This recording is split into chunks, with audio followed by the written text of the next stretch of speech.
saya, Bu. Apa saja contoh-contoh dari ekosistem, Bu? Itu adalah sungai, laut, gunung, dan semuanya. Bagaimana saudara lupa? Apakah sudah dimengerti? Sudah. Baiklah, di sini saya akan memberikan sebuah tugas tentang ringkasan dari ekosistem. Teman-teman, apakah tugas ini sudah dimengerti atau masih ingin ditanyakan lagi? Mengerti. Tugasnya sudah selesai? Sudah, Bu. Silahkan dikumpulkan. Iya, Bu.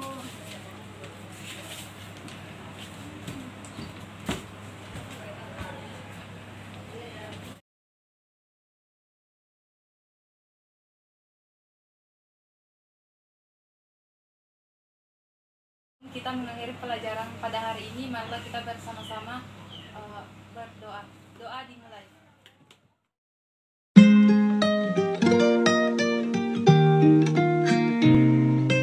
Assalamualaikum warahmatullahi wabarakatuh. Sebelum mulai penjelasan materi kita pada hari ini, sebaiknya kita sama-sama membaca doa terlebih dahulu. Doa dimulai.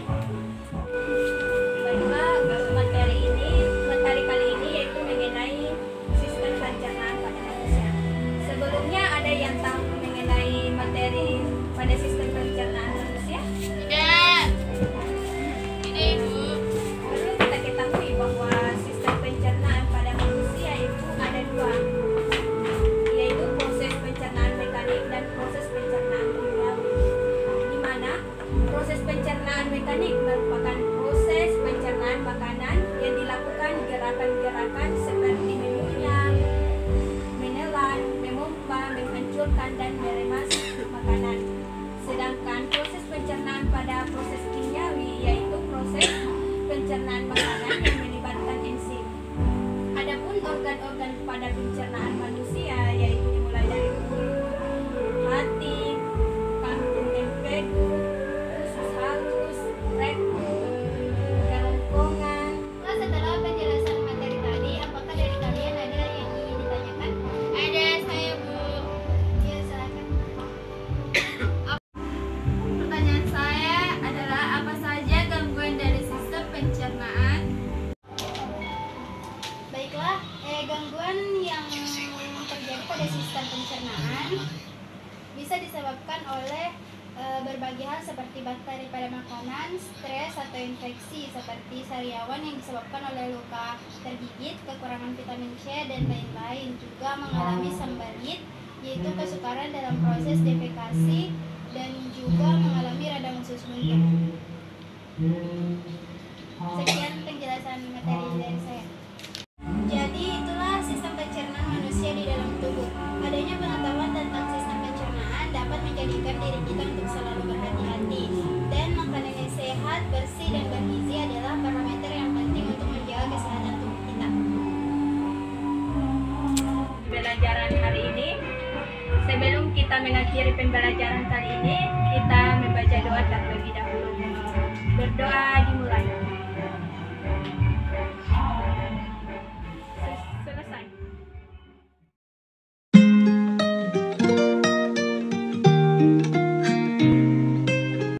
Baik, assalamualaikum warahmatullahi wabarakatuh. Waalaikumsalam warahmatullahi wabarakatuh. Apa kabar? Baik, Pak. Baiklah, sebelum kita memulai pelajaran pada hari ini, ada baiknya kita membaca doa. Doa dimulai. Pernapasan? Tidak. Sistem pernapasan itu salah satu tanda vital yang paling utama di tubuh. Seseorang bisa bernapas berkat kerja sistem pernapasan yang baik. Untuk mengetahui cara gerak sistem pernapasan pada manusia, yang pertama itu, sistem pernapasan pada manusia adalah sekumpulan organ yang terlibat dalam proses pertukaran gas, oksigen, dan karbon dioksida dalam darah. Sistem pernapasan.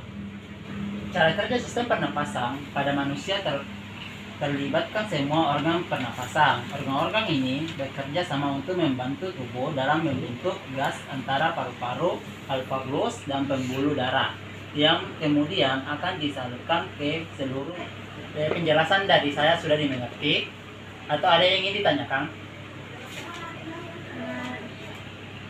Mengerti, Pak. Oke.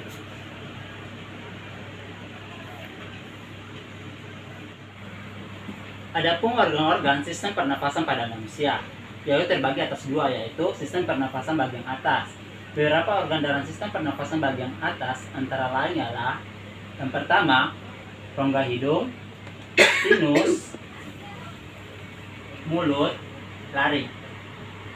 Adapun sistem pernafasan bagian bawah, yaitu organ ini merupakan jalan nafas utama menuju paru-paru dan terletak di kerongkongan. Dari materi yang saya tadi paparkan, apakah teman-teman tahu fungsi sistem pernafasan?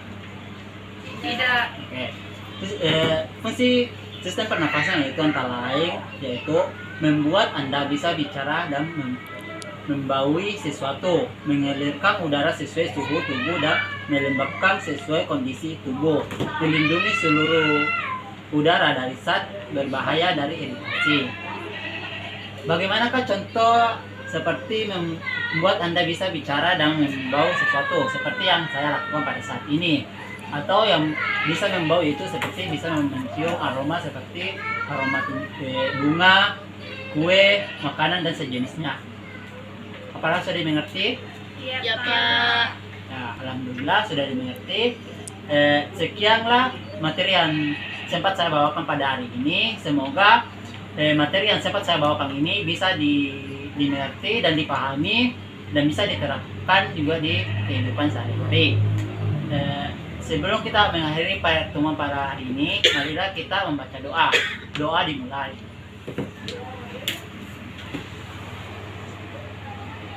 Doa selesai. Baik, terima kasih atas perhatiannya pada hari ini. Assalamualaikum warahmatullahi wabarakatuh. Waalaikumsalam warahmatullahi wabarakatuh.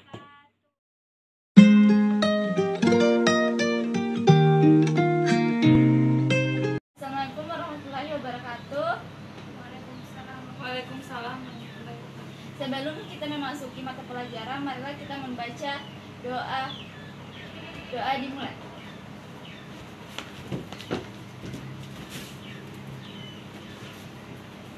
Doa selesai. Sebelum rekan saya memulai proses pembelajaran, saya izin mengabsen dulu ya.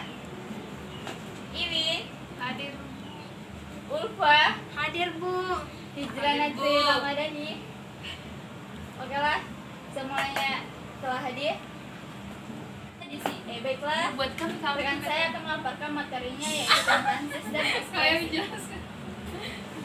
Ya baik, terima kasih. Pertemuan kita hari ini akan membahas tentang sistem ekspresi. Sistem ekspresi adalah sistem dengan tugas mengelola zat sisa metabolisme dan racun lalu membuangnya dari dalam tubuh. Dan adapun organ sistem ekspresi yaitu yang pertama ginjal, yang kedua kulit, yang ketiga paru-paru, dan keempat hati. Kita akan mulai membahas tentang ginjal. Fungsi ginjal adalah untuk menyaring zat sisa yang berasal dari makanan, obat-obatan, maupun racun yang ada dalam darah. Di samping itu, fungsi ginjal juga termasuk untuk mengontrol keseimbangan kadar elektrolit dan cairan dalam tubuh. Pada ginjal melakukan 3 tahap, disebut dengan tahap filtrasi, tahap reabsorpsi, dan tahap augmentasi. Selanjutnya di kulit, kulit menghasilkan sistem kelenjar. Sistem kelenjar dibagi menjadi 2, yaitu kelenjar ekrin dan kelenjar apokrin. Kemudian paru-paru, saat proses pernapasan berlangsung dan oksigen disalurkan ke seluruh organ dan jaringan, sel akan menghasilkan karbon dioksida yang menjadi zat sisa metabolisme. Kemudian kita masuk ke dalam hati. Di sini di dalam hati merombak sel darah merah. Hasil rombakan ini akan menghasilkan bilirubin, biliverdin, dan globin. Biliverdin inilah yang kemudian akan membentuk menjadi saat MPU. Dan untuk lebih memahami tentang materi kita ya baik, kemudian saya akan masuk ke dalam sistem pembagian kelompok. Ya, sistem kelompok saya akan bagi menjadi dua, yaitu untuk Iwin dan Ulfa kelompok 1 dan Yusril dan Tri Ramadhani dari kelompok 2. Di sini saya akan membagikan tentang literatur, tentang sistem ekspresi. Ini dipelajari dan dipahami dengan baik agar apa yang belum dipahami bisa ditanyakan. Perwakilan dari kelompoknya maju mengambil literatur. Kelompok 1.